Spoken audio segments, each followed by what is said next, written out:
पूजा पाठ ही था। क्या कह रहे हैं, जब वेद भी नहीं था, इतना पूजा विधान आया कहां से? परमात्मा जब प्रकट किया अपने आप को, तब न की सत्ता, कोई निराकार बना, कोई साकार बना, कोई शुद्ध निराकार हुआ। शास्त्र कहते कुछ था ही नहीं, तो आत्मा कहां से आई? परब्रह्म अक्षरातीत को क्या कहा जाता है? पूर्ण ब्रह्म। क्या कहते हैं? पूर्ण ब्रह्म। अब पूर्ण ब्रह्म के हृदय में जो अनंत सुख, अनंत प्यार, अनंत ऐश्वर्य है, उस ऐश्वर्य को सोते परब्रह्म अक्षरातीत श्रीराज जी, इस आनंद को जो मैं अंदर लेता हूं, उसको मैं बाहर प्रकट कर लूं, देखो तो कैसे होता है। उसी को रामचरितमानस कहती है, नेत नेत जेहि वेद निरूपा न इति ब्रह्म।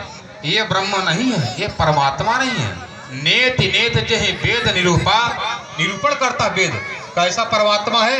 निजा आनंद, अपने आनंद में, अपने अखंड आनंद में रमण करने वाले से क्या कहा जाता? निजा आनंद निरुपाधि। उपाधि, बड़ाई, थैंक यू, पद प्रतिष्ठा से परे है वो निरुपाधि अनुपा। अनुपा मतलब होता संसार की उपमा बड़ाई से अलग है। उसी निजान स्वरूप परमात्मा का सतअंग है अक्षर। क्या कहते हैं? अक्षर। उसी कहते हैं, नेत नेत जहे वेद निरूपा निजा आनंद निरुपाधि अरूपा शंभु बिरंच विष्णु भगवाना उपजहि जास अंश ते नाना। नाना मतलब नानी के पति नहीं, ढेर। नाना मतलब इसका कोई गिनती नहीं, वो नाना। और कितने नाना है? कह रहे असंख्य असंख्य ब्रह्मा विष्णु से पैदा हो रहे हैं। तुलसीदास जी कह रहे हैं कि शंभु बिरंच विष्णु भगवाना उपजहि। जैसे खेत में हम कोई फसल लगाते हैं, उपजता है, उपजने पर एक दिन पक जाता है, पकने पर वो काट दिया जाता है। उसी प्रकार ये ब्रह्मा भी हैं, ये पैदा होते हैं, विष्णु भी पैदा होते हैं। बाल कांड में 144 नंबर की चौपाई कह रही है, पैदा हो रहे हैं। देवी भागवत में कहा गया, दुर्गा जी कहती हैं, संख्या चिद्र सामस्ति विश्वानाम कदाचन ब्रह्मा विष्णु शिवा दिनम संख्या कदापि न विद्यते। इतनी बड़ी धरती है। कितना बड़ी धरती है? 50 करोड़ योजन की। कितनी बड़ी धरती है? 50 करोड़ योजन। एक योजन में 4 कोस, एक कोस में 3 किलोमीटर, 50 करोड़ गुणते 3 करेंगे, इतना लंबा चौड़ा धरती का विस्तार है। क्या कह रहे हैं? 50 करोड़ योजन धरती में इतना कण बालू है, रेती, कोई गिन सकता है? नहीं। तो क्या कह रहे हैं? नहीं, इस धूल का गिनती है। क्या कह रहे हैं? संख्या चिद्र, रज में होता कण, बालू, रेता, संख्या चिद्र सामस्ति विश्वानाम कदाचन। क्या कर? कदाचन। कठिन है पर असंभव नहीं है। कदाचन और कदाचित, और कदापि में बहुत अंतर होता है। कदाचन कह रहे कि ऐसा समय में आ गए बड़े बड़े वैज्ञानिक उपकरण, एक कलयुग में ये वैज्ञानिक का युग कहा गया है।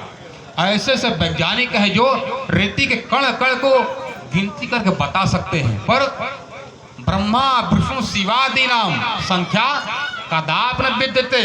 उधर क्या? कदाचन। इधर क्या? कदाप। कभी नहीं हो सकती ब्रह्मा विष्णु से गिनती। कितने ब्रह्मा हैं? कहते पुनः देवी भागवत में, ब्रह्मा विष्णु रुद्र क्रमशः भवन्ति नश्यन्ति क्रमशैव वर्धन्ति चोत्तरोत्तरम।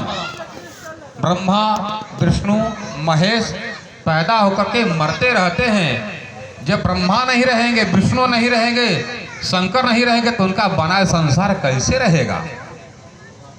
रहेगा? कहाँ रहेगा? कोई भी नहीं रहेगा। इसलिए हम कथा क्या सुनने के लिए आए? घंटा पिंडा का। तो घट क्या है?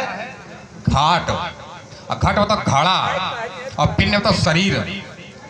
आप खोजते हो जो मंदिर में, वही मंदिर आपके अंदर भी है। कहते हैं पिंड ब्रह्मांड लखायो दोई। पिंड मतलब शरीर, और ब्रह्मांड को दिखाने वाला, लखाने वाला कौन है? सदगुरु। क्या है? पिंड ब्रह्मांड लखायो दोई, पूर्ण व ब्रह्म बिन और नहीं कोई। जब पता चला ये पिंड भी पैदा किया गया, पैदा कौन किया? माँ के गर्भ में कौन स्थापना करता है? परमात्मा। ये ब्रह्मांड को बनाने वाला कौन है? परमात्मा। तो जो बनाया है वही नहीं तोड़ेगा इसको। मकड़ी का जाल मकड़ी से फंसती है बना करके, उसी में ये संसार परमात्मा का सत्ता में है, परमात्मा नहीं है। वही कहते संसार में यथा इंडे तथा पिंडे, जो तुम्हारे शरीर में है वही इस ब्रह्मांड में भी है। क्या है? चित जल पाओगा गगन समीरा पंच रचित, ये अधम शरीर है, अधम पापी शरीर है, पर इसी पापी शरीर से तुमको पतित पावन से मिलना है। क्या कहता है? जिस देहि प्रभु पूर्ण मिले सोई जन्म तुम्हारो। जन्म वही है, रास्ता पर कैसे चलोगे?